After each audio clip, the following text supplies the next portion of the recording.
So next we basically go with gymnosperms.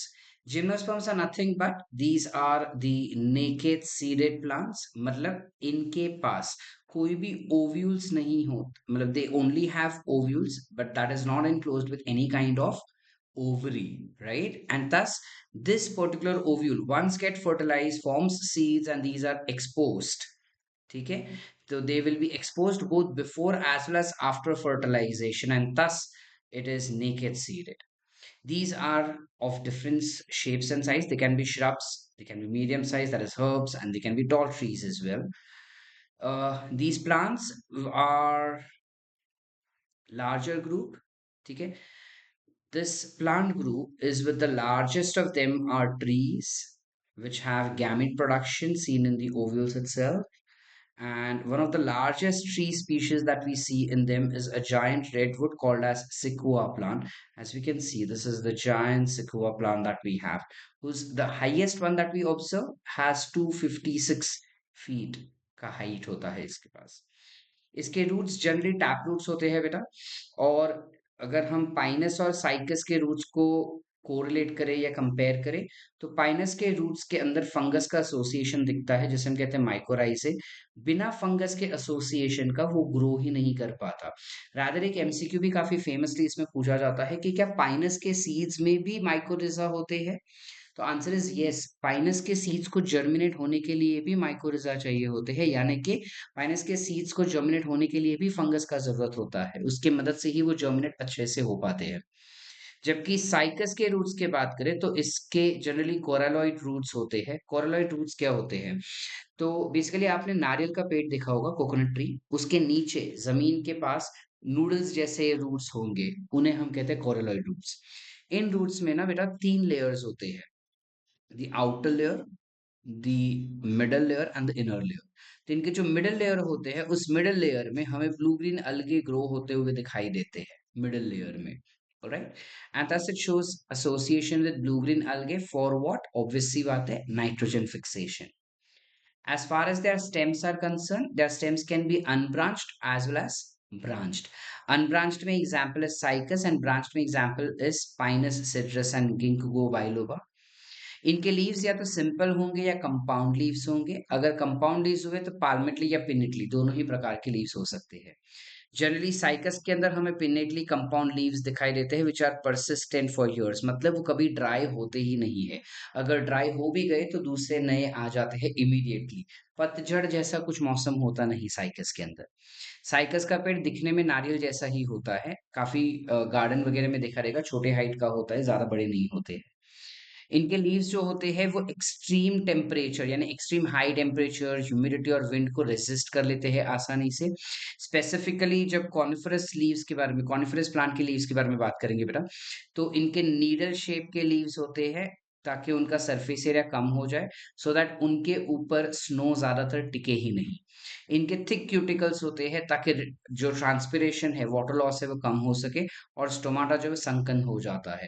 तो अगर ये सपोज लीफ हुआ कुछ ऐसा नीडल शेप का और यहाँ पे अगर स्टोमाटा है, तो इन स्टोमाटा के ऊपर ही क्यूटिकल लगा दिया जाता है, जिस वजह से इसे कहते हैं that the stomata is sunken. So you call it as sunken stomata. जब इसके लाइफ साइकिल के बारे में बात आएगा, सारे के सारे जिम्नोस्पर्म्स हेटेरोस्पोरस होते हैं, अनलाइक टेरिडोफाइट्स जिनमें ज्यादातर होमोस्पोरस थे, लेकिन कुछ एग्जांपल्स ऐसे भी थे जो हेटेरोस्पोरस के थे. यहाँ पे जिम्नोस्पर्म्स में सारे के सारे हेटेरोस्पोरस ही रहेंगे और दो अलग अलग प्रकार के स्पोर्स बनाएंगे वो, male and female spores. Gymnosperms जो होते हैं इनके पास आर्केगोनिया होता है लेकिन एंथ्रीडिया नहीं होता. तो ये आखिरी ऐसा प्लांट डिवीजन है जिसके पास आर्केगोनिया होगा. और आखिरी प्लांट डिवीजन जिनके पास एंथ्रीडिया था वो टेरिडोफाइट्स हो जाएंगे. जिम्नोस्पर्म्स जनरली कोन्स या फिर स्ट्रोबिलाई कैरी करते हैं उनके ऊपर फॉर रिप्रोडक्शन. और ये मोनेशियस भी हो सकता है जैसे इन पाइनस, यानी पाइनस के एक ही प्लांट के अंदर दोनों मेल और फीमेल स्ट्रोबिलाई दिख जाते हैं. जबकि साइकस के प्लांट जो है वो डायोशियस होते हैं, यानी एक प्लांट में जो स्ट्रोबिलाई दिखेगा या तो वो मेल स्ट्रोबिलाई होगा या तो वो फीमेल स्ट्रोबिलाई होगा. एक ही प्लांट में दोनों मेल और फीमेल दिखाई देंगे नहीं. Are we clear up till here, beta? So if they have male strobili, female strobili, then you call it to be as megasporophils. If they have male strobili, then you call it as microsporophils.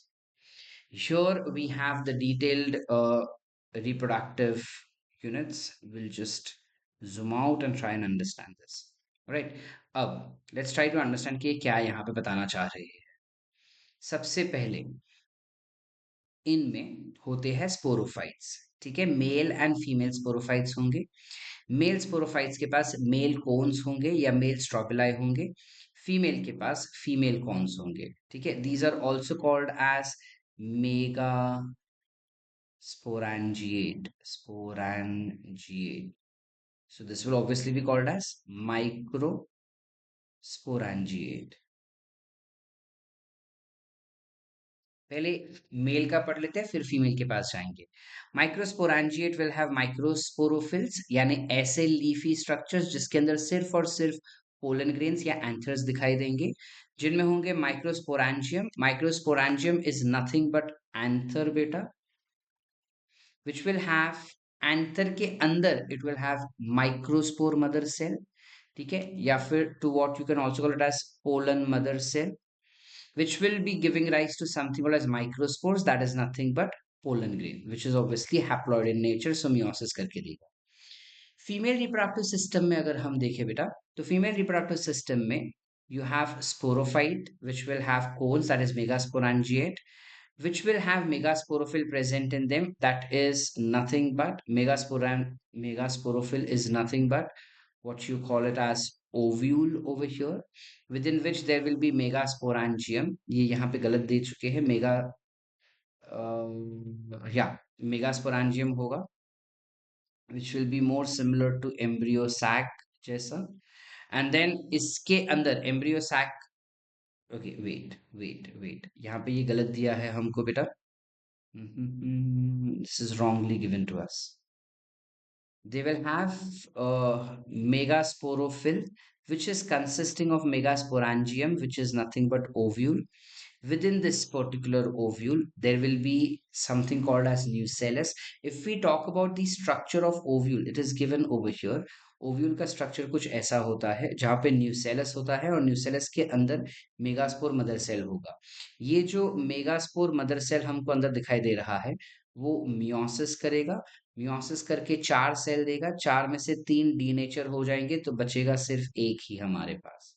Alright बेटा, ये जो एक बचा है that will undergo, the one that is left is responsible for formation of endosperm, meaning it will go on dividing and replace the nucellus cells.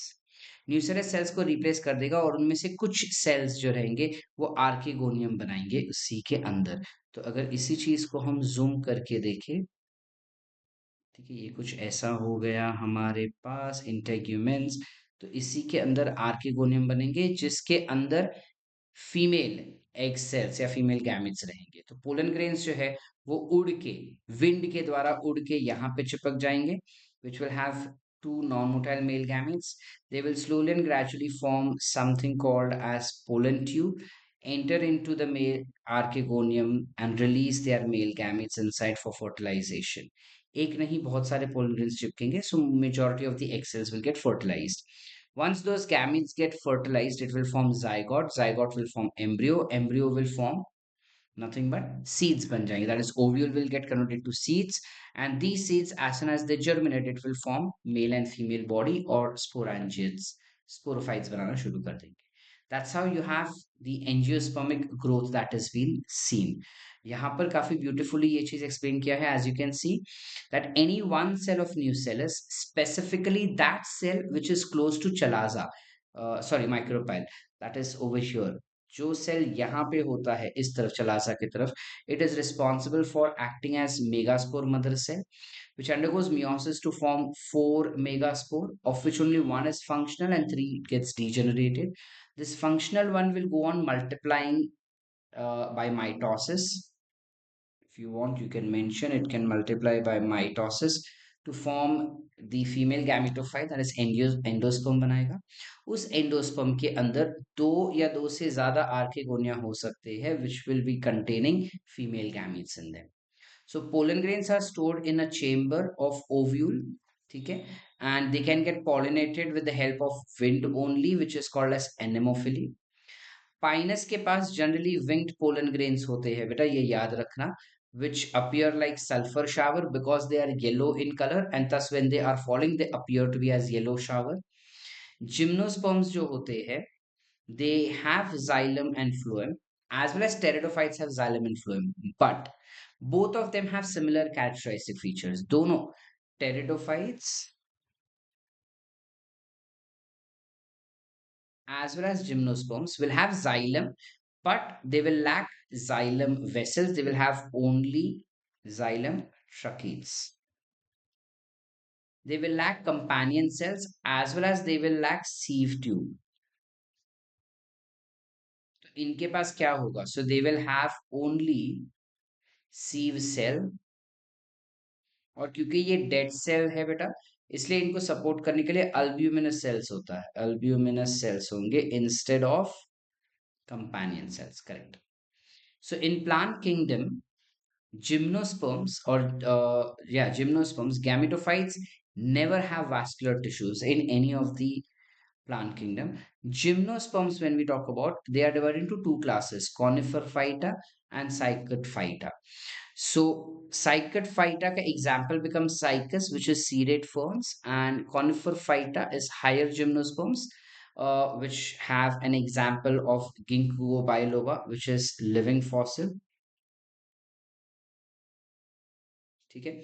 Pinus, citrus and sequoia, which are conifers. Sequoia is the tallest that we've already discussed.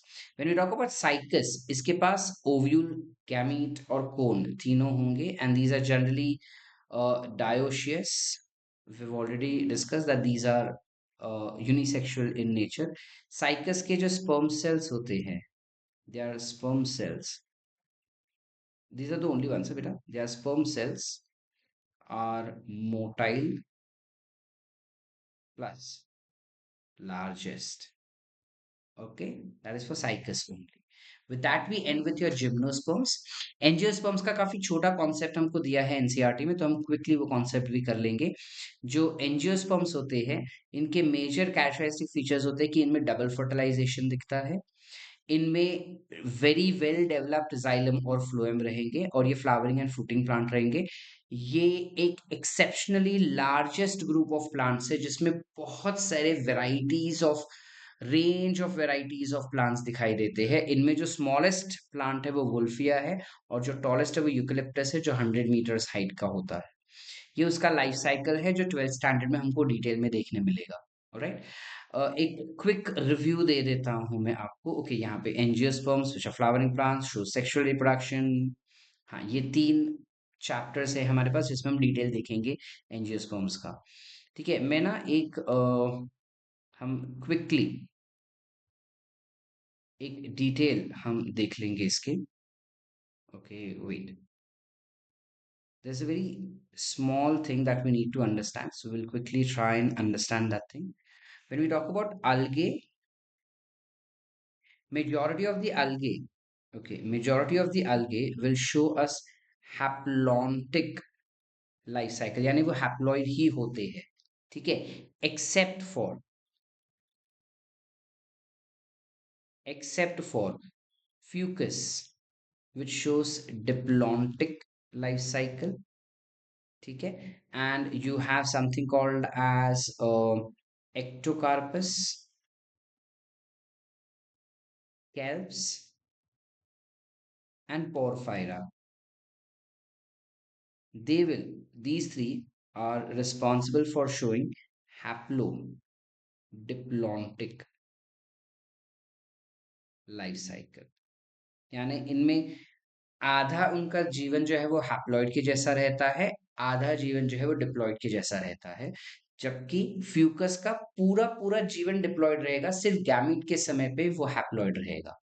ज्यादातर जो अलगे होते हैं वो haploid life cycle ही जीते हैं, उनमें diploid सिर्फ वो तब होगा जब जाइगोट बनता है. वैसे ही जब हम ब्रायोफाइट्स और टेरिडोफाइट्स की बात करें, तो ब्रायोफाइट्स और टेरिडोफाइट्स जो होते हैं ये हमको हैप्लो डिप्लॉन्टिक लाइफ साइकिल दिखाएंगे बेटा, ये हमें पता होना चाहिए।